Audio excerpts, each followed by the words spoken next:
Everyone, a quick illustration of how you can take a program that has an object bounce off the bottom of the screen and instead make the object sit at the bottom of the screen and jump when you press space. So obviously this is detecting if it hits the bottom of the screen. We don't want to do this anymore because that actually bounces it and we don't want to bounce it anymore.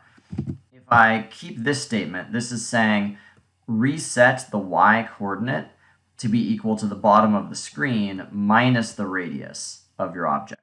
And that makes sense because the y-coordinate is actually the y-coordinate of the center of your object. And you want the center of your object to be the radius above where it's going to sit on top of. So that means that the bottom of your object is right at 600. So if we look at this, it falls, but now it just sits there at the bottom of the screen. So the last thing we want to do is detect key presses. So if a key is pressed, then check if the key is equal to space.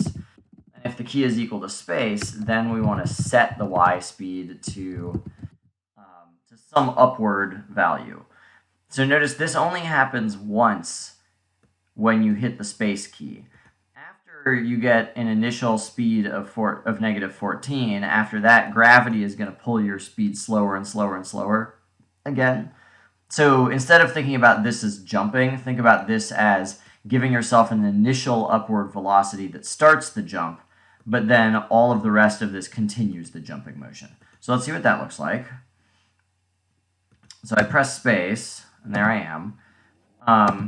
That seems to be working by itself. If you wanted to, if you were nervous, you could also set the y speed equal to 0 here, just to ensure that there was no speed until you jump.